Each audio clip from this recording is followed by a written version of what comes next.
Bismillahirrahmanirrahim. Assalamualaikum warahmatullahi wabarakatuh.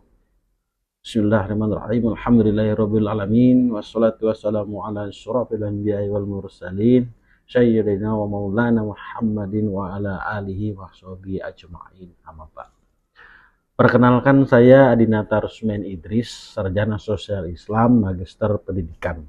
Saat ini merupakan dosen program studi S1 Pendidikan Agama Islam, Fakultas Agama Islam, Universitas Kutai Kartanegara, Tenggarong. Pada kesempatan ini, saya akan memaparkan pernyataan diri dosen dalam unjuk kerja Tridharma Perguruan Tinggi, khususnya di bidang pengajaran pada mata kuliah yang saya ampu, yaitu Administrasi Pendidikan. Mata kuliah Administrasi Pendidikan dengan kode mata kuliah MKKLP 001 memiliki bobot 2 SKS yang merupakan mata kuliah wajib di program studi Pendidikan Agama Islam Universitas Kutai Kartanegara, Tenggarong.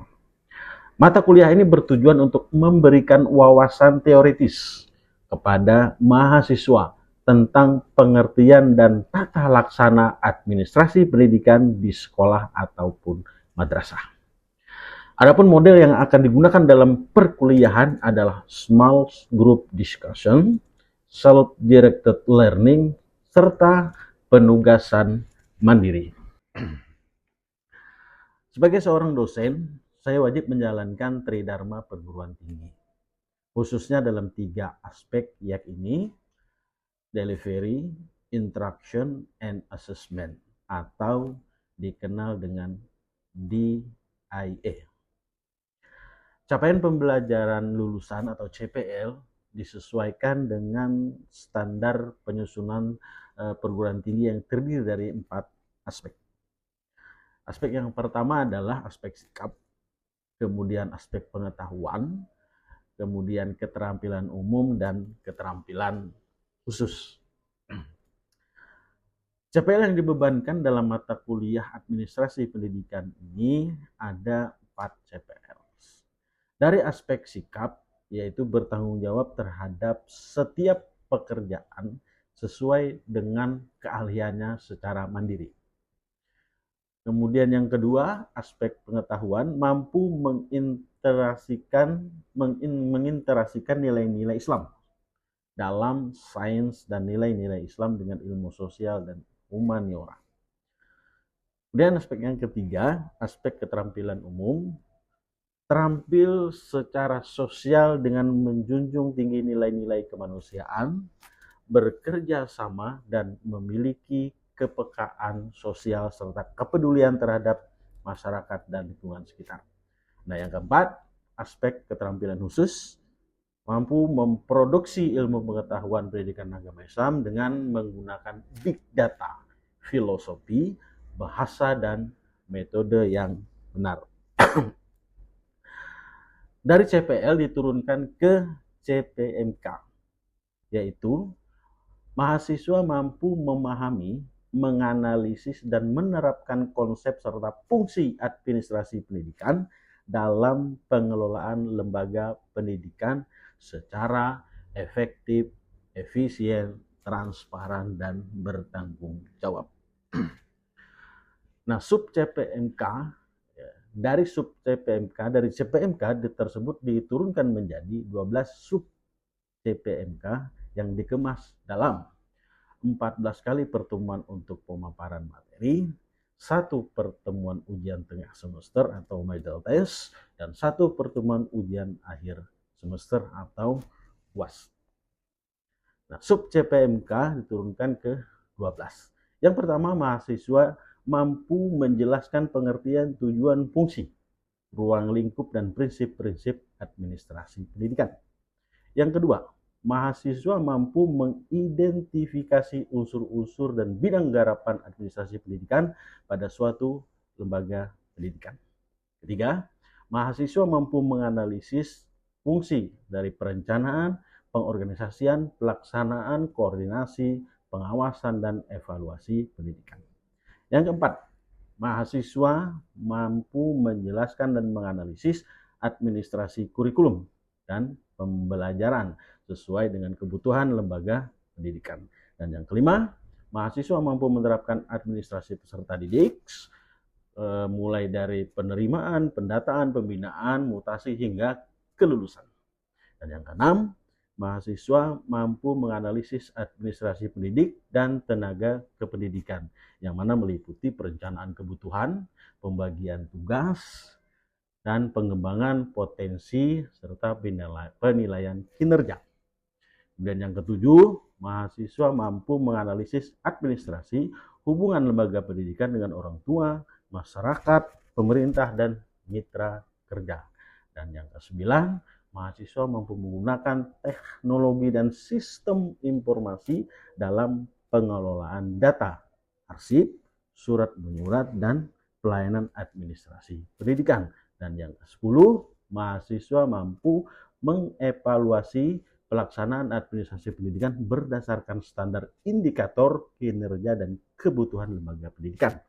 11, mahasiswa mampu mengidentifikasi dan memecahkan permasalahan administrasi yang terjadi dalam pengelolaan lembaga pendidikan. Dan yang terakhir, yang ke-12, mahasiswa mampu menyusun rancangan program administrasi pendidikan yang sistematis, realistis, terukur, dan berkelanjutan. Nah, materi dalam perkuliahan administrasi pendidikan terdiri dari materi-materi mengikut dari sub CPMK, maka terdapat 12 materi ya, terkait dengan pengertian, tujuan, fungsi, kemudian ruang lingkup dan prinsip-prinsip administrasi pendidikan, kemudian unsur-unsur dan bidang-bidang garapan administrasi pendidikan pada satuan pendidikan, fungsi perencanaan, pengorganisasian, pelaksanaan, koordinasi, pengawasan, dan evaluasi pendidikan. Kemudian yang keempat, administrasi kurikulum dan pembelajaran sesuai kebutuhan lembaga pendidikan. Yang kelima, materi administrasi peserta didik mulai dari penerimaan, pendataan, pembinaan, mutasi hingga kelulusan. Dan keenam, materi administrasi pendidik dan tenaga kependidikan meliputi perencanaan kebutuhan, pembagian tugas, pengembangan kompetensi, dan penilaian kinerja. Materi yang ketujuh, administrasi, sarana dan prasarana dan keuangan pendidikan secara efektif, efisien, transparan, dan akuntabel. Dan yang kedelapan, administrasi hubungan lembaga pendidikan dengan orang tua, masyarakat, pemerintah, dan mitra kerja. 9, teknologi dan sistem informasi dalam pengelolaan data, arsip, surat menyurat, dan pelayanan administrasi pendidikan. 10, standar indikator kinerja dan kebutuhan lembaga pendidikan. 11, mengidentifikasi dan memecahkan permasalahan administrasi yang terjadi dalam pengelolaan lembaga pendidikan. Dan materi yang terakhir, yang ke-12, menyusun rancangan program administrasi pendidikan yang sistematis, realistis, terukur, dan berkelanjutan. Nah, dalam mata kuliah administrasi pendidikan, dalam menyusun materi perkuliahan, saya mengacu pada berbagai sumber ilmiah yang berkaitan dengan administrasi pendidikan. Adapun referensi utama yang saya gunakan adalah Administrasi dan Manajemen Pendidikan di Sekolah oleh Bapak Muhammad Mustari, kemudian Administrasi Pendidikan oleh Bapak Daryanto, Manajemen Peserta Didik oleh Bapak Badrudin, dan Administrasi dan Supervisi Pendidikan oleh Bapak M. Ngalim Purwanto. Penilaian atas pemenuhan capaian pembelajaran mata kuliah administrasi pendidikan mengacu pada PPA Program Studi Pendidikan Agama Islam Universitas Kutai Kartanegara Tenggarong. Komponen dan bobot penilaiannya dibuat dalam presentasi.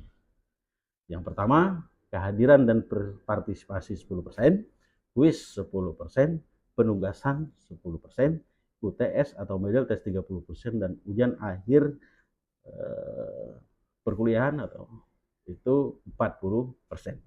Nah, kelulusan mahasiswa mengikuti pada standar penilaian Universitas Kutai Kartanegara Tenggarong. Mahasiswa yang mendapatkan nilai dengan rentang 56 hingga 100 atau dengan rentang huruf mutu A, B, sampai dengan C.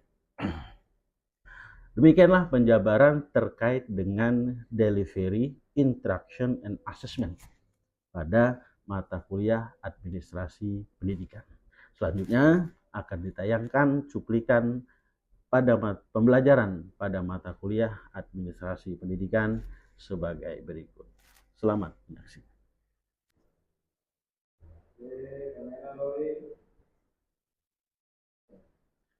Bismillahirrahmanirrahim. Assalamualaikum warahmatullahi wabarakatuh.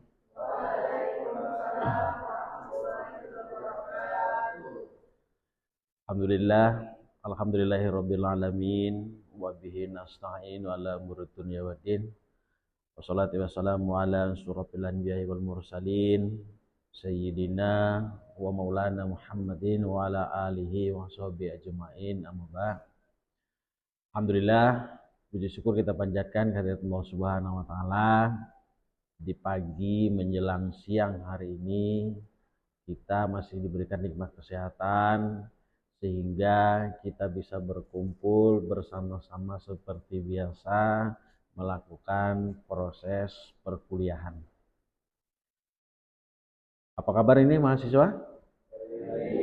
Baik, alhamdulillah kita masih selalu diberikan kesehatan untuk bisa aktif dan terus melakukan proses perkuliahan.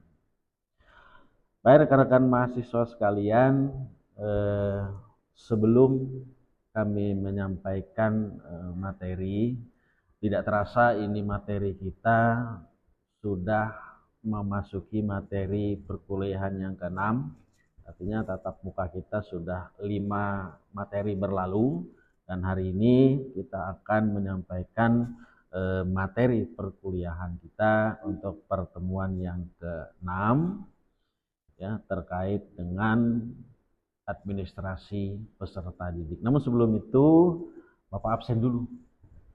Ini kelihatannya ada beberapa yang tidak berhadir. Apa ceritanya ini? Sakit kah? Sakit, Pak. Ada yang sakit atau ada yang berhalangan gitu ya? Baik. Yang penting tetap semangat yang ada. Jadi sebelum kita menerus menyampaikan materi, Pak akan absen dulu.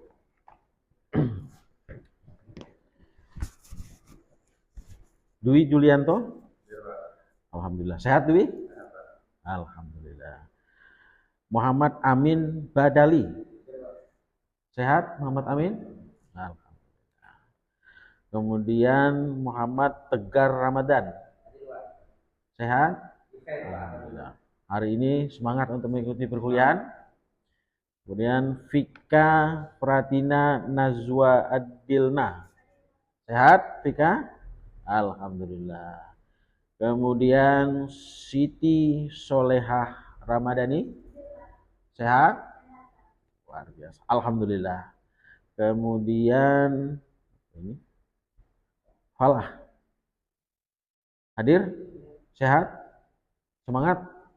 Iya, luar biasa. Alhamdulillah. Bunga Gaida. Sehat? Sofiatul Gabriatul. Sehat? Alhamdulillah. Yang absen, yang tidak hadir ada beberapa orang. Baik rekan-rekan mahasiswa sekalian,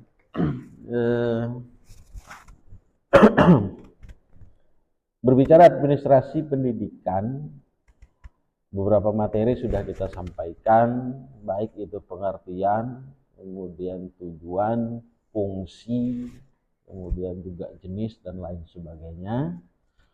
Nah, salah satu yang urgen, yang terpenting dalam administrasi pendidikan itu adalah administrasi peserta didik. Jadi berbicara peserta didik ini adalah seseorang yang sedang berproses atau sedang mengikuti kegiatan pembelajaran pada suatu lembaga pendidikan atau sekolah. Ini peserta didik. Ya, kemudian peserta didik ini juga karena ini adalah individu yang memiliki potensi yang harus kita jaga, yang harus kita kembangkan, maka dalam konteks ini peserta didiknya harus diberikan atau harus kita tata kelola dengan baik. Nah, maka dalam pertemuan kali ini kita berbicara tentang administrasi peserta didik. Rekan mahasiswa sekalian, berbicara administrasi peserta didik ini dimulai dari penerimaan, kemudian pendataan, pembinaan, mutasi hingga ke lulusan. Nah, ada 6 tahapan yang poinnya, ada 6 poin inti yang akan kita bahas pada hari ini. Yang pertama adalah pengertian, kemudian penerimaan, kemudian pendataan, kemudian pembinaan dan mutasi serta kelulusan. Administrasi peserta didik adalah proses pengelolaan peserta didik sejak masuk sekolah. Jadi administrasi peserta didik itu proses pengelolaan peserta didik sejak masuk sekolah. Jadi berbicara administrasi peserta didik ini dimulai dari rekrutmen peserta didik. Kemudian mengikuti pembinaan. Jadi mengikuti pembinaan, kemudian mengalami perubahan status sampai kemudian dinyatakan dengan lulus. Jadi semua terekam dalam proses administrasi peserta didik. Ini bertujuan agar layanan pendidikan itu berjalan dengan tertib. Dan data peserta didik itu akurat. Jadi sehingga pembinaan jadi terarah, kemudian semua bentuk keputusan sekolah itu dapat dipertanggungjawabkan. Prinsip yang harus dipegang dalam administrasi peserta didik itu adalah tentu tertib administrasi.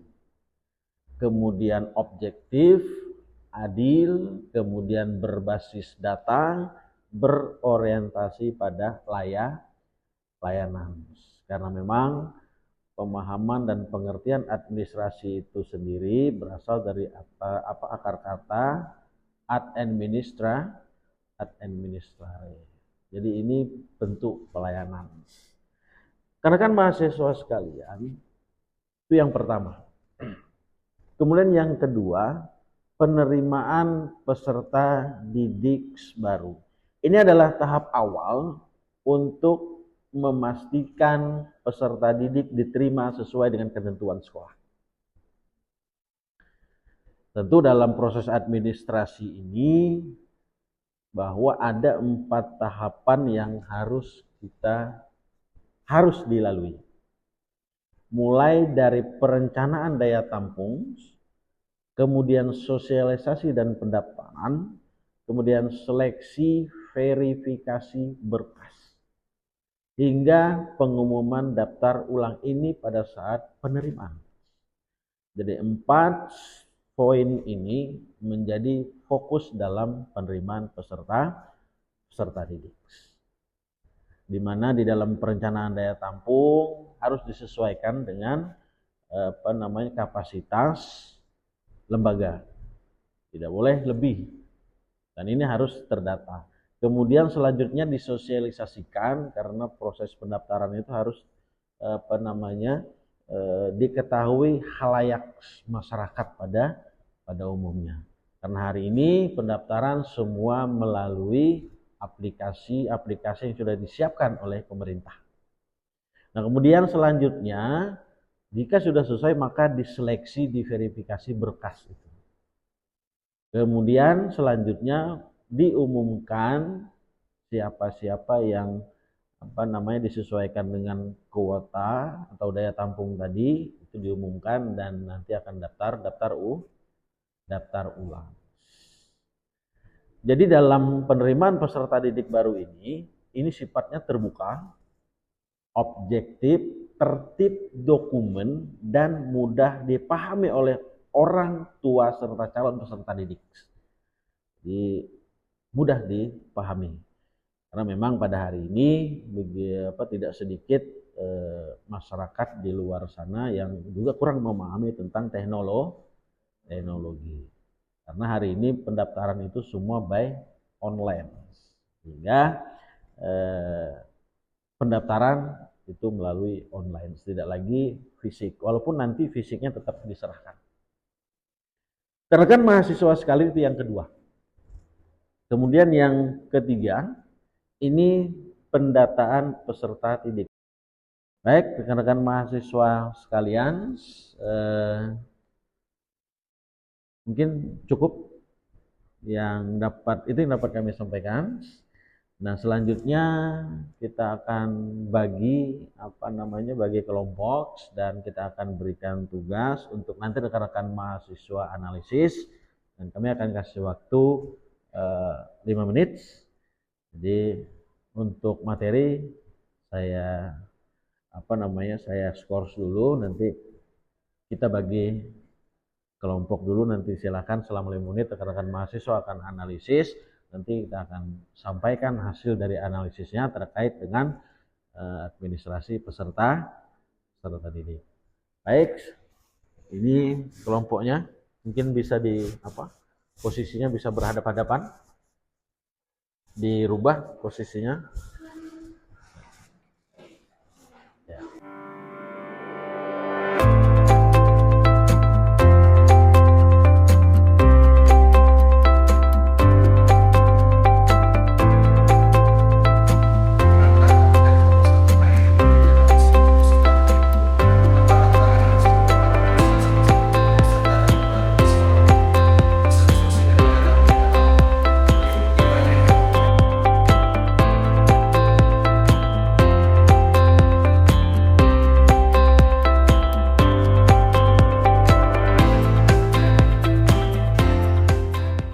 Baik, selesai. Jadi kembali ke posisi semula dulu. Nanti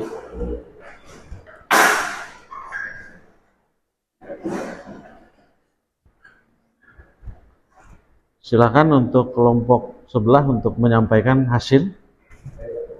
Langsung berdiri, mungkin bisa berdiri. Kami dari kelompok pertama membacakan diskusi kami, yaitu tantangan administrasi peserta baru di sekolah.